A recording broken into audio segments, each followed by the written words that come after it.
एक पंडित जी है, अग्निहोत्र ब्राह्मण है, नित्य यज्ञ कियो करे है। उनकी पत्नी बड़ी पतिव्रता है। ध्यान से सुने, पति भी सुने और पत्नियां भी सुने। अधिकांश लोग कहते हैं हमारे घरों में कलेश रहता है। रीजन क्या है? रीजन क्या है? हमारे घर से पूजा पाठ गायब है, हमारा शुद्ध आचरण गायब है, भगवान का स्मरण गायब है, एक दूसरे की जिम्मेदारी का निभाने का जो दायित्व है वो गायब है। हम सिर्फ शरीर के लिए जी रहे हैं। तुम्हारा शरीर हमें प्रिय है, हमारा शरीर तुम्हें प्रिय है, अपना शरीर हमें प्रिय है, भोजन हमें प्रिय है, वस्त्र हमें प्रिय है। सिर्फ ये पूर्ति करते रहो, इसके लिए साथ रह रहे। इसके अलावा क्या? ये गृहस्थ नहीं है, ये तो पशु भी कर लेते हैं। गृहस्थ है जिस घर में ठाकुर जी की पूजा नित्य नियम से होती हो, जहां भजन होता हो, जहां यज्ञ इत्यादि होते हो, वो है गृहस्थ। ये पंडित जी बड़े तपनिष्ठ थे, त्रिकालज्ञ थे, और तो सुनिए महाराज, अग्निहोत्र थे, नित्य हवन किया करते थे। उनके घर में बहुत सुंदर अग्निकुंड था, नित्य यज्ञ किया करते थे। एक दिन पंडित जी कहीं से हारे थके आए, पंडित जी की गोद, पंडितानी की गोद में सर रख के सो गए। पंडितानी उनका सर दबाने लगी, पंडित जी को झट से नींद आ गई। उनका एक छोटा सा बालक था, घुटमुन चलता था, वो अबोध था। वो धीरे धीरे अग्निकुंड की ओर जाने लगा।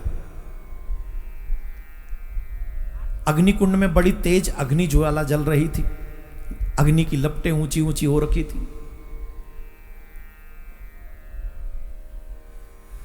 पंडितानी जी सेवा कर रही हैं अपने पति की।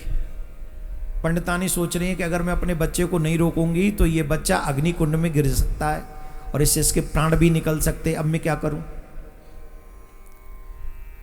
पतिदेव मेरी गोद में सो रहे हैं, अगर मैं इनका सर हटाऊंगी तो इनकी निद्रा भंग हो जाएगी, और इनकी निद्रा भंग होगी तो मेरा पतिव्रत धर्म नष्ट हो जाएगा, और अगर मैं अपने पतिव्रत धर्म को बचाती हूं तो ये बच्चा अग्नि में गिरेगा तो ये इसका प्राणांत हो जाएगा। अब मैं क्या करूं? एक तरफ पति धर्म है और एक तरफ पुत्र, क्या करना चाहिए? पत्नी ने निश्चय किया, चाहे मेरा पुत्र अग्नि में गिर जाए, चाहे मेरा पुत्र समाप्त हो जाए, लेकिन मैं पतिव्रता स्त्री हूं, मैं अपने पतिव्रत धर्म को नष्ट नहीं होने दूंगी। निश्चय करके बैठ गई।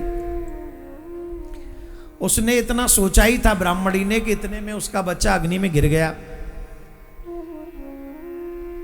और उसकी आंखों में यह दृश्य देखने के बाद भी एक अश्रु नहीं आया, एक अश्रु नहीं।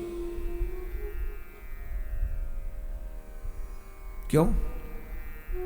धर्मात्मा वो नहीं जो अच्छे समय में धर्म करता है।